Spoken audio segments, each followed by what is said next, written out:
Bell icon दबाना ना भूलें। एक थी सास, एक थी बहू।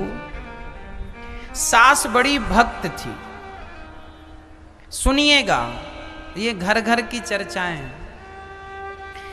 सास सवेरे जल्दी उठ जाती, 4:30 बजे उठकर नहा करके पूजा में बैठ जाती, आंख बंद करती, माला जपती। बड़ा प्रेम था भगवान से, भगवान को नहलाती, स्नान कराती, कपड़े पहनाती और माला जपती।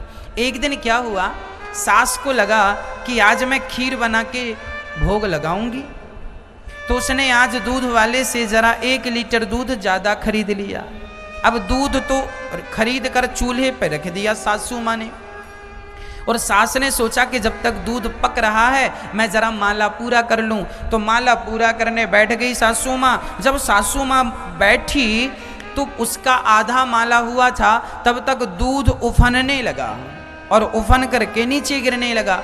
अच्छा, वो माला जप रही थी, सामने ही रसोई थी, देख रही थी, पर उठ नहीं रही थी। उठ इसलिए नहीं रही थी क्योंकि उसे ये ज्ञान था कि माला आधा छोड़ के नहीं उठते।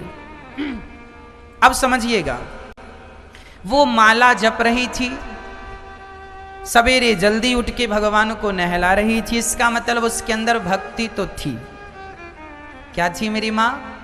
उस माँ के अंदर क्या है? भक्ति है। अच्छा, वो बीच से माला छोड़ के उठना भी नहीं चाहती और बीच में वह बहू को आवाज भी नहीं लगाती। इसका मतलब उसे ज्ञान भी है कि हमें माला को बीच में नहीं छोड़ना। पर एक चीज की कमी रह गई, जब दूध उफनने लगा तो वो आवाज तो लगा नहीं सकती क्योंकि बोल नहीं सकती, पर आवाज कैसे? अपनी बहू को इशारे कर रही है।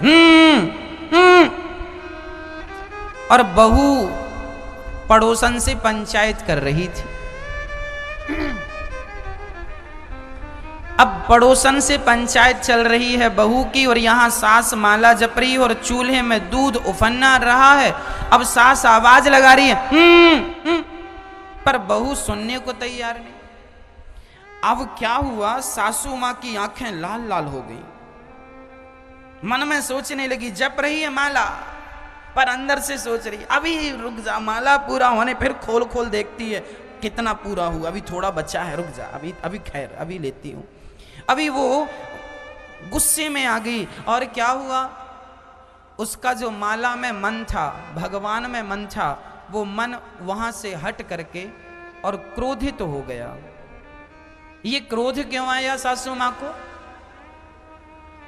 कारण बताइए मुझे कारण बताइए मैया जी। बहू, सासू मां को क्रोध क्यों आया? हाँ,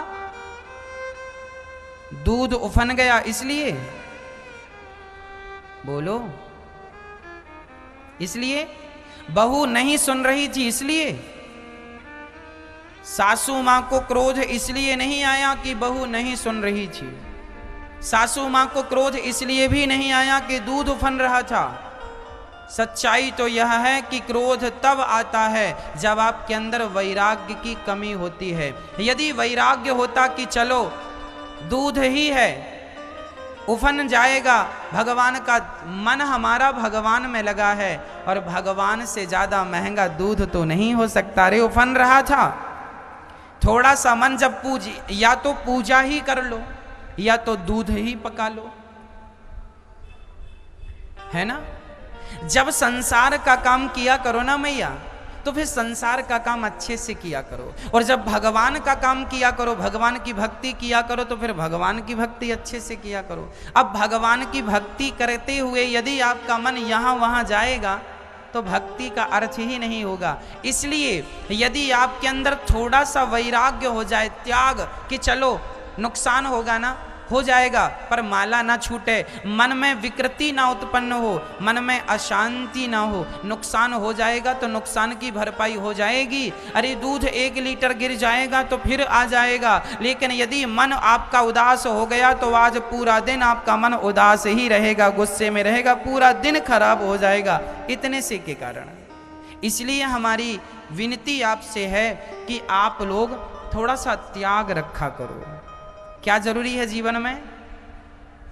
आप लोगों को गुस्सा इसलिए आता है क्योंकि आपके अंदर त्याग नहीं है। आपके अंदर त्याग बिल्कुल नहीं है। एक सज्जन के 10 रुपए गिर गए, झगड़ा करने लग गए। अरे भाई हमारे गिर गए थे, तुम यहां खड़े थे, तुमने तो नहीं उठा लिया। ना भैया हमने तो नहीं उठाया। तुमने तो नहीं उठा लिया। ना भैया हमने तो नहीं उठाया। अब वो सबसे लड़ाई करने लगे 10 रुपए के लिए। क्यों हो रही है लड़ाई? और जब ज्यादा बोला तो लोगों ने जूते फिर दिए भी, बहुत बोल रहा ले। अब उसकी धुलाई भी हो गई। ये क्यों हुआ? केवल इसलिए कि तुम्हारे अंदर त्याग नहीं था।